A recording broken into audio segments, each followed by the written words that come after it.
Welcome to Networking RX, a podcast devoted to helping business professionals like you enhance your networking skills in order to become more proficient giving and receiving quality business referrals and improving the overall quality of your life and the lives of those around you. The Networking RX podcast is a production of AmSpirit Business Connections, an organization whose mission is to empower business success through networking. Welcome back to another episode of the Networking RX podcast. This is Frank Agin, founder and president of AmSpirit Business Connections. Thank you to those who are tuned in and who've been tuned in the past. Also, thank you to those who are now subscribed. That's the first step to building a loyal base of followers. And when you subscribe, you ensure that you get every episode as we release them.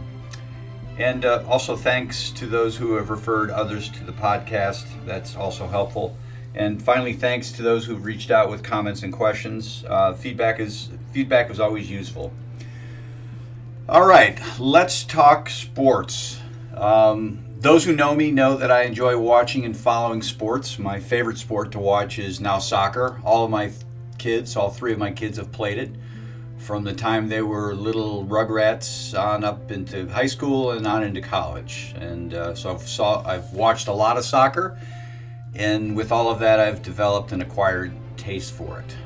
After that, it's college football, really any level. I enjoy watching college football, then college basketball, then NFL, then professional hockey. I even enjoy watching the NBA or Major League Baseball, but generally for only about 4 to 7 games a year. Not really my favorite. But every 4 years, I really enjoy watching the Olympic Games.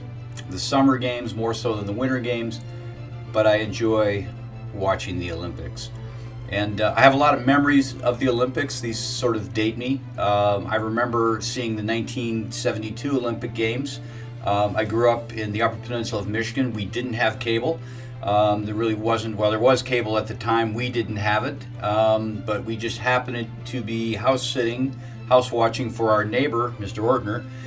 He was off on a sailing adventure somewhere, and we were watching, and he had cable. And so we would go over to his house and watch the Olympics. Our house, we got 2 channels, but he happened to have, I believe it was ABC at the time that had the Olympics, so we got to see the 72 Olympics. And the terrorism, and Frank Shorter won the marathon. By 76, I believe we had cable, and got to watch that at home. The games were in Montreal, watched Bruce Jenner win the decathlon, and there were certainly lots of things associated with that. 1980, who can forget 1980 if you were alive and remember the Miracle on Ice, and the summer games were boycotted by the we boycotted the summer games, I should say. They were in Moscow, and then 4 years later it was in LA. And I could go on and on. The 92 Dream Team, the Atlantic Park bombing in 1996. But enough on that. Obviously, each Olympic has a plethora of different competitions. What's my favorite? I can't say for sure. Secretly, I like to see the Americans win. I wouldn't be an American if I didn't say that, I guess. I'm very patriotic. But I also like to see the underdog overcome and triumph, and I really enjoy the human interest stories.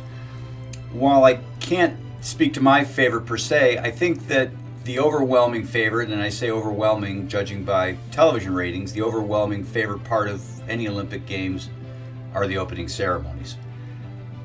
I think most people enjoy the opening ceremonies. They're the crowning spectacle of really any Olympic Games, and it seems that more and more of these opening ceremonies are getting more and more invested in them.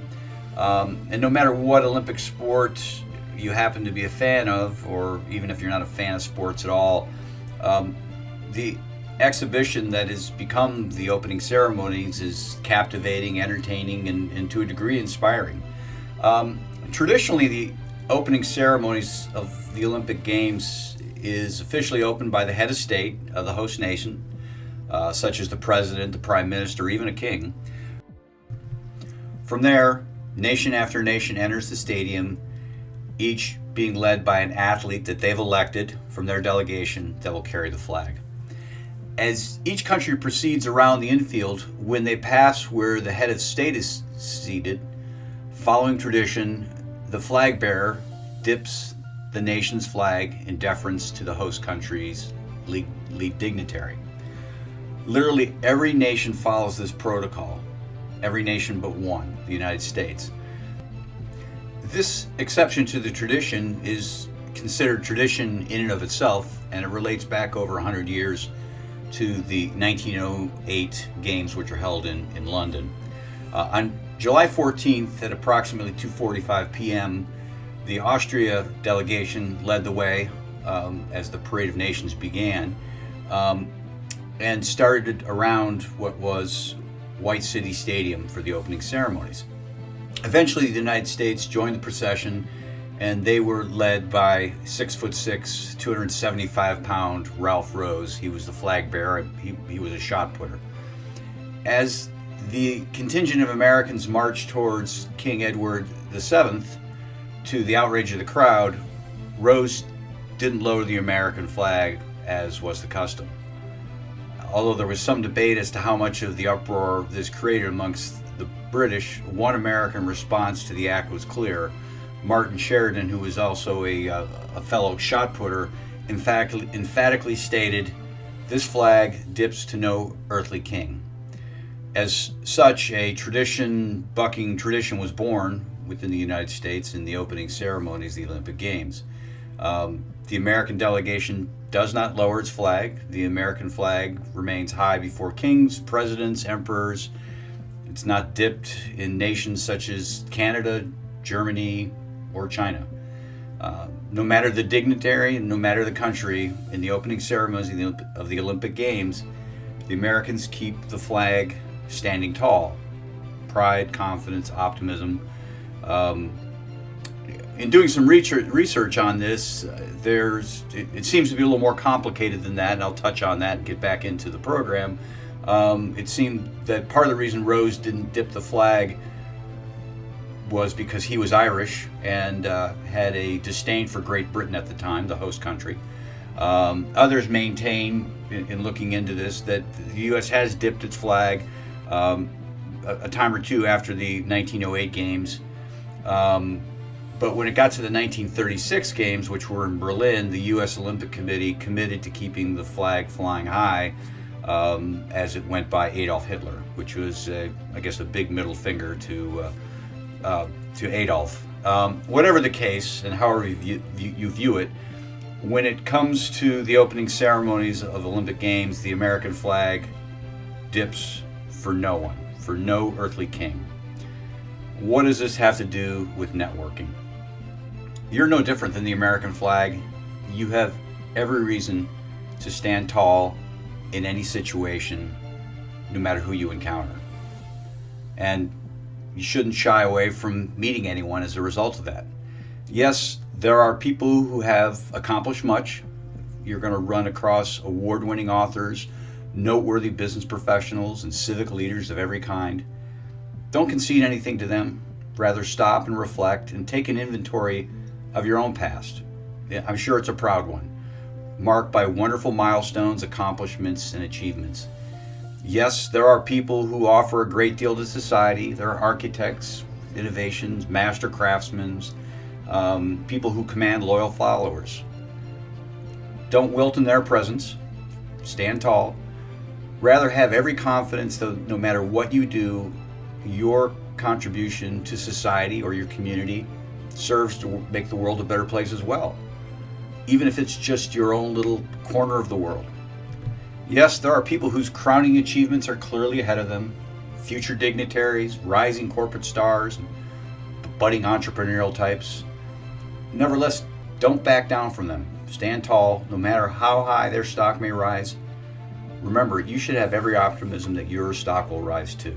In short, no matter where you find yourself and no matter whose company you're in, believe that you belong.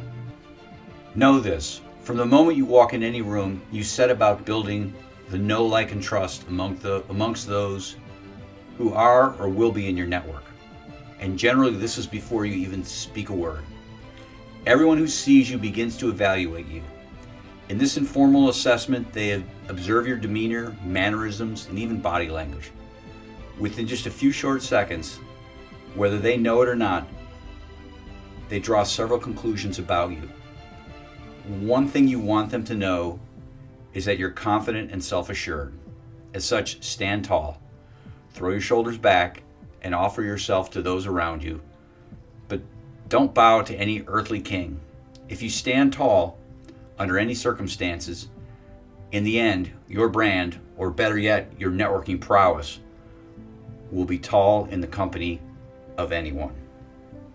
Finally, to wrap up, remember AmSpirit Business Connections has a unique franchise opportunity that involves helping small business professionals become more successful through a referral-based networking program. If you or someone you know would like to learn more about this, please contact me using the email at the end of this podcast or in the show notes. Thanks for joining us on the Networking RX podcast. Please put what you've learned into action today and let us know if you have questions, comments, or ideas for future topics. You can email them to us at podcast@amspirit.com. That's AmSpirit.com. Finally, so you never miss an episode, be sure to subscribe to the Networking RX podcast through iTunes, Overcast, or however you receive your podcasts. Now get out and network with someone. The Networking RX podcast is the copyright production of AmSpirit Business Connection. All rights reserved.